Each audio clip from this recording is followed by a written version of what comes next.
Welcome to Season 5 of the Agile Brand with Greg Kihlstrom, where we talk with enterprise and technology platform leaders about the people, processes, and platforms that make marketing and customer experience successful, scalable, and sustainable. This is what creates an Agile brand. I'm your host, Greg Kihlstrom, advisor and consultant for Fortune 1000 marketing and CX leaders and teams as principal and chief strategist at GK5A, and best-selling author, keynote speaker, entrepreneur, and Agile certified coach. The Agile Brand podcast is brought to you by TEKsystems, an industry leader in full-stack technology services, talent services, and real-world application. For more information, go to teksystems.com. To sign up for the Agile Brand newsletter and get the latest insights and articles on marketing technology and CX, or to purchase a copy of my latest book, House of the Customer, go to gregkihlstrom.com. You can also find all my books on Amazon and other retailers. And now on to the show. One quick note before we get started. I originally recorded this episode when I was a little bit under the weather, so please excuse my voice on this. Otherwise, can't wait for you to listen. Today we're going to talk about collaboration between product and marketing teams and how, when done well, this can drive business growth and an improvement in the customer experience overall. Some of what we'll be discussing will be directly from Kameleeon's 2023 Experimentation and Growth Survey and report, and we'll make sure to put a link to access that report in the show notes. To help me discuss this topic, I'd like to welcome Colllin Crowel, VP of Growth at Kameleeon, and James McCormick. Why don't we start with each of you giving a little background on yourselves and what you're currently doing? Thanks, Greg. Great to be with you today. Thanks for having me. I'm leading Kameleeon here in North America. Kameleeon is a web experimentation and feature experimentation platform. Because we're unified, delivering web and feature in the same platform, we work with a lot of different marketing and product and engineering teams. And I'm responsible for making sure that all of those teams get the value they want from experimentation. Yeah, and I'm James McCormick. I'm actually an industry analyst with a few decades of leading research, which I had the privilege at Forrester for led what we call their digital intelligence research for about 10 years.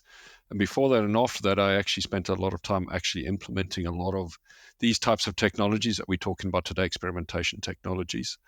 And it's given me a kind of a top-down approach and a bottom-up approach, right? Top-down in terms of what are the market trends, how the buyers kind of buying these things, and also how do we implement, how do we be more successful to it. So just started my own little agency, McCormick, and it's a privilege and pleasure to be speaking with Collin and yourself, Greg, today. Thank you. Great. Well, yeah, glad to have you both here. So we're going to be talking about some of the key findings in Kameleeon's Experimentation and Growth Survey. But first, to kind of get a high-level view of this, what's the origin of the research? And maybe could you talk a little bit about that? Yeah, I can maybe dive in and take this. One of the great things I get to do with my role is just see how companies are working on growth and how are they achieving their business goals. And it's been really interesting over the years to see the rise of what we call product-led growth, or sometimes referred to as like PLG. And, when you look at product-led growth, which is essentially the product doing the hard work of, getting customers, retaining customers, growing customers, versus the traditional method of, say, marketing-led growth, where you'd have to go out and do a lot of research and then build your product according to like how you think your target customer will behave and want. We are seeing that those two worlds are really at an inflection point where they have to either choose or they feel like they have to choose one growth strategy or another. And so we basically built this research to help us understand how are companies using product-led growth and marketing-led growth, and are they cooperating or collaborating in any way? So, for example, are the marketing teams meeting, working with their colleagues down the hall in product? How are they feeling like they are engaged in engineering topics, and vice versa? Do the product teams and the engineering teams feel like they're able to have some say in the type of customers that the company wants to acquire? And we did this research to really understand those topics and come away with some insights about, what is it that separates the leaders from the laggards when it comes to PLG and MLG. Yeah, and it was also, I'd say that it was very timeous or timeously, an old fashioned term, that when it comes to experimentation as well, only, let's say, 5-10 years ago, experimentation was a tactical kind of task that we did on the website, for instance. And now it, very quickly, with the whole kind of digital transformation, the way that businesses are being done nowadays, it's become a key part of a business strategy, particularly around this kind of growth strategy. So the, product-led growth, PLG, MLG, market-led growth, and experimentation are now coming together. And, I was super excited to be working with yourself, Collin, on leading this research. Yeah. Great. So let's dive in here, and we're going to talk about a few things in the research, but let's start with that concept of the product-led and marketing-led growth approach, and how organizations that did this outperformed those that don't. So first, you talked a little bit about this when you were just describing the research, but can you define a little bit more what we mean by product-led growth as well as marketing-led growth, and what exactly is the difference between the two? Yeah, sure. I'll take a stab at this one. So, product-led growth, actually, when you kind of think about the kind of evolution of product teams and marketing teams, you kind of get a better idea, really, because the simple answer or the simple response to that, they shouldn't be two separate growth strategies. They should just be a growth strategy. But because, we've evolved as marketing organizations before because digital marketing evolved before digital product, you had these kind of traditional, let's say, 4Ps, 3Ps, or full funnel marketing that we talked about, where marketing essentially led growth through adoption and retention of customers, right? And the best companies that did MLG had full lifecycle engagement with marketing. And I think we all know and love that. But, with the whole transformation of businesses, particularly around the digital front end, product and creating digital products such as let's say the Airbnbs, the Deliveroos, then the B2B such as Calendly or Miro. These are all digitized products in which you can actually engage the customer and retain them and grow your product through these product-led growth kind of strategies. And so product teams have started to drive PLG or product-led growth approaches. And so essentially, product-led growth strategies focus on the adoption of and growth of product consumption of the product, whereas marketing-led growth are traditional kind of marketing teams that focus on growing business growth through marketing. Yeah, I think you hit the nail on the head. It's that just more products are becoming digitized, and more consumers understand and want a digital experience, and digital experiences are often product led. And the other thing that I think that's driving the rise of product led growth is that it's just getting more and more expensive and harder to do classic marketing. There's a lot of regulations behind, like third party data or cookies. The loss of cookies has been scary. It's just the cost of acquisition just keeps getting higher and higher. And I think companies are starting to realize, hold on here, we've already got a large audience. Why don't we just spend some more time monetizing and converting that audience to achieve, the goals we want, versus just spending so much more money to get users again and again. Yeah, and Greg, just one of the things that Collin and I looked at in this research was, how these kind of things are coming together. And in the research, we identified what we termed high growth companies, right? And we kind of looked at what they were doing, and they were about 1 in 5 of the respondents in that survey were these high growth companies. And of those high growth companies, 90% of them are just about actually brought together, had joint up PLG and MLG strategies or approaches. So a single growth strategy, right? That dropped to, if they weren't a leader, in other words, the other 4/5 of the respondents, 40% of them or less had, two separate kind of strategies. So you could definitely see that, these kind of strategies have evolved very quickly to where leaders are already showing that a joint up strategy is the way to go. So yeah, that was one of the kind of blow away kind of insights from the survey.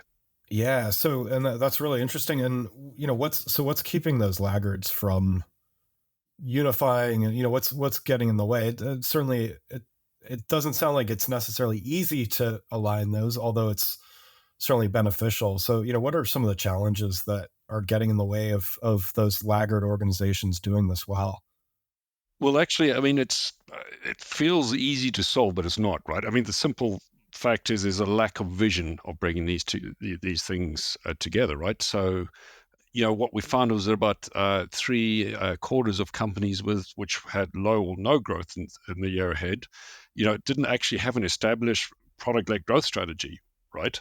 And whereas 2/3 of high growth companies do, right?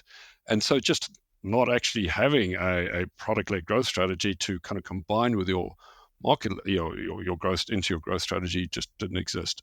So that was one of them, just lack of leadership and strategy.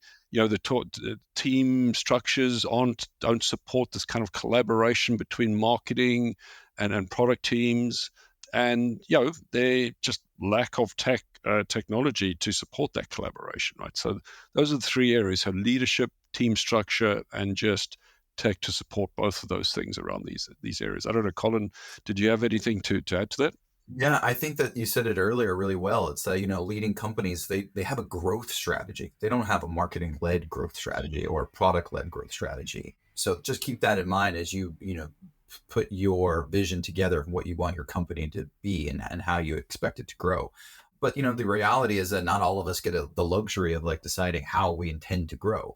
You're already, sort of building the ship as you sail it. So I think you just have to be honest with yourself that you've got marketing teams. They grew up in the world that they're responsible for acquiring customers, and they're very used to the idea, which leaders are not, that you would just simply acquire a customer and then hand them off to product and you would never see them ever again. And that's just not the case when we see leading companies.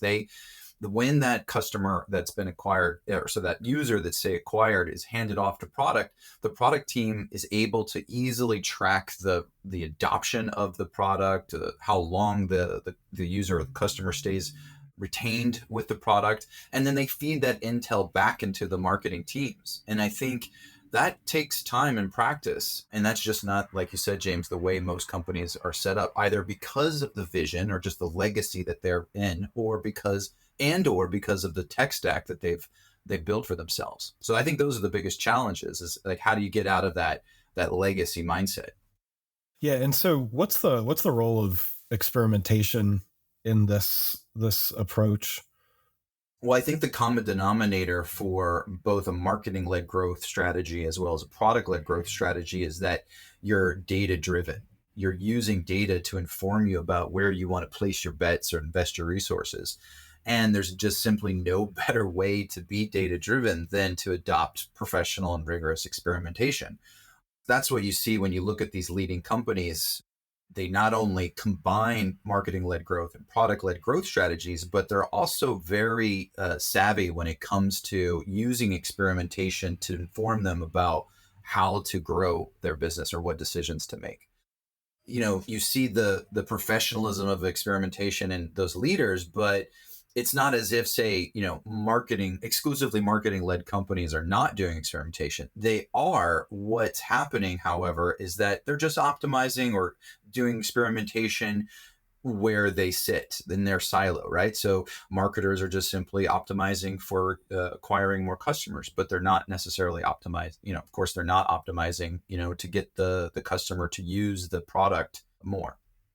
Yeah, and another kind of area where experimentation really helps these folks get together, right, is, take for instance, I like this example where you have in-app advertising, right? You got the app dev guys, the product guys, like focusing on product consumption, and then you got the marketing guys focusing on advertising, right? And the two, in some cases anyway, kind of contradict each other, right? More advertising it maybe discourages consumption, and vice versa. So having experimentation, being able to test to a precise and accurate way the impact of the balance of product and product feature versus, like, for instance, in-app is like critical to these a lot of these kind of new digital disruptors that are out there at the moment.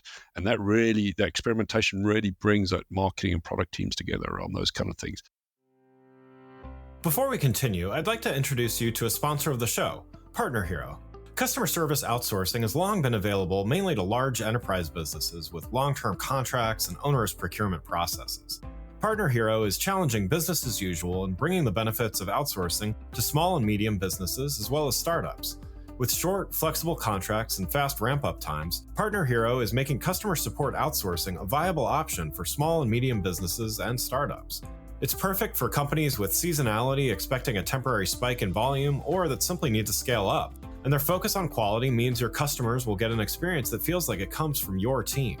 If you're ready to bring in outside customer support help for your company that feels like it's part of your existing team, check out Partner Hero. Head on over to partnerhero.com/agile, that's partnerhero.com/AGILE, to book a free consultation with their solutions team. Mention you heard about Partner Hero from the Agile brand and they'll waive the setup fee. Now let's get back to the show.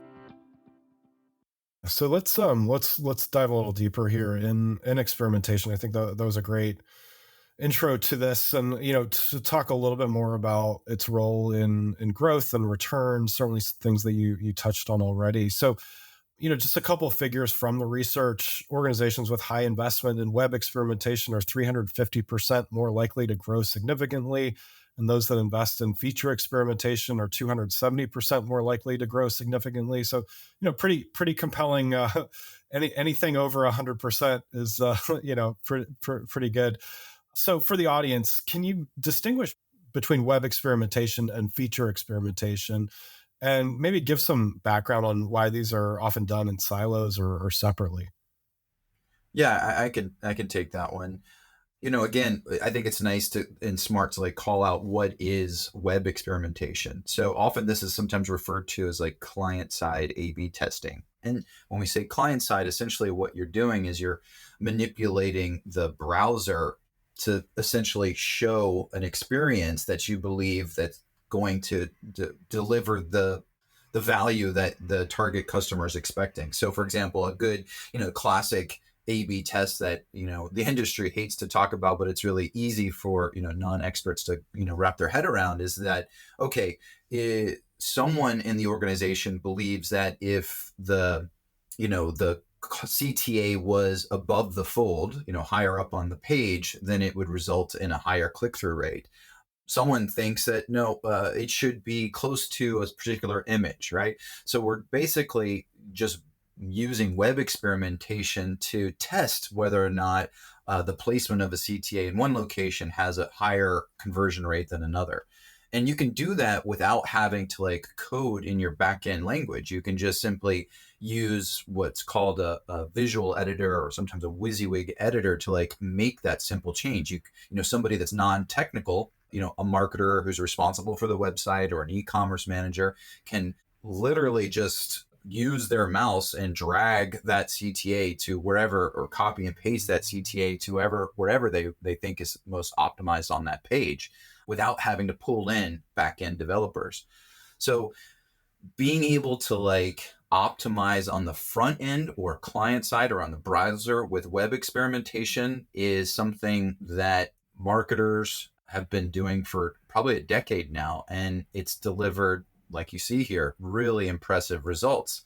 To take it one step further, you can go to the back end. And that's where, again, product managers tend to operate in the back end. Engineers, certainly, full stack developers, are operating in the back end using your back end languages.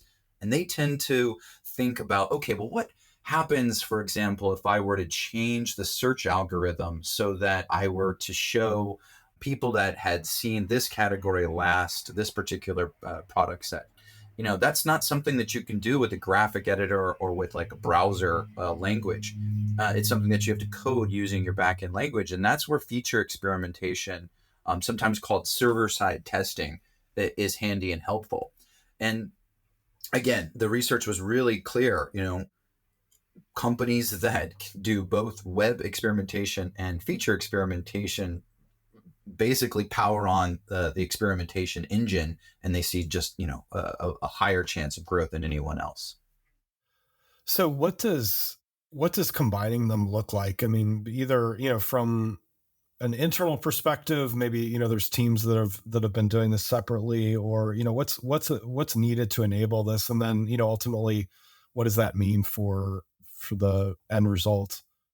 Well, one of the ways we kind of sought to at least find out about that in the research is kind of, again, looking at those 1 in 5, those high growth companies that we from the survey. And what we found was that these high growth companies were twice twice as likely as those that the non high growth companies to actually use experimentation to collaborate on metrics, and so experimentation, from that you can deduct that experimentation really helps teams to collaborate on metrics, right? And also it helps combining these different types of experimentation helps, for instance, tech resources to be aligned with the business needs. For instance, I just talked about in-app experiments or experience testing, right? Where you focus the developers or the app developers on those experiences that drive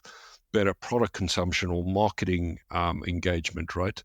We talked about balancing off competing needs as well between the in-app, the advertisers and the product consumption. So this is kind of what combining these web and feature experimentation into like full stack capabilities really allows, right? And this is how it allows these teams to collaborate better.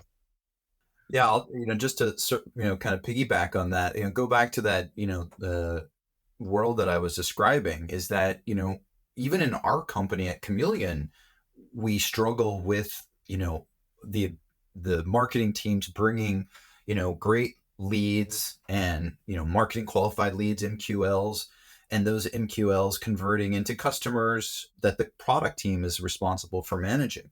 But the feedback loop between the product team telling the marketing team that, hey, the users that came to start to use Kameleeon that had already had years worth of experience in A/B testing are 5 times more likely to renew their contracts every few years. That's a fantastic insight. And then the marketing team goes after those type of leads again. So I think to answer your question, Greg, what does combining it look like? It looks like you're having some sort of feedback loop or even a flywheel between the marketing and product teams. So that way each side knows what best to do in order to power growth in their side of their engine. Yeah. Yeah. I love that. And, I think it also speaks to something where, a culture of experimentation, you mentioned it increases collaboration across the org, which collaboration just in general is a good thing and often creates more innovation in general. So, in addition to the product and feature kind of flywheel, there's also an employee experience and a customer experience kind of win-win, if you will. Yeah, certainly that's the case. And one of the things that I always love this research because you're always finding some interesting nuggets inside of it. And one of the things that we have to appreciate is that the whole tech space has changed, and it was very interesting to see that not only do these leaders collaborate with marketing and product-led growth, but they also use advances in technology to make that easier. So in the olden days, which is only in terms of tech, like a couple of years ago, right? You would have to have one single experimentation solution for, like we talked about, web experimentation. That's client side testing. That's what the marketers would use. And then the product teams or the engineering teams would have their own experimentation solution if they had one at all. And so it used to be really difficult to collaborate just simply because the tech didn't make it easy for you. And now, that was an interesting finding in the Kameleeon research was that, hold on here, if you look at it, it's very clear leading companies rely on a single experimentation platform to service both of those teams. And I think it's just kind of, makes sense in hindsight that if you're able to have one spot for both of those worlds to work together on, then it's just simply going to make collaboration easier. Yeah, that's great. So Collin and James, thank you so much for joining the show. Lots of great stuff in the research, and I wish we could talk a little bit longer, but certainly we'll put a link to the research in the show notes as well, so everyone can read more and learn a bit more. But one last question before we wrap things up here. Both of you have given a lot of great advice, a lot of great insights, both based on the research as well as your own experience. What's a next best action each of you might recommend for those listening that want to increase their experimentation maturity today? That's a huge let's see if I can put it down to 20 seconds. So I think really the simple answer depends, right? Depends where you are on your experimentation journey. Sure. There's a lot of your folks out there who haven't even started. So I would say just do it.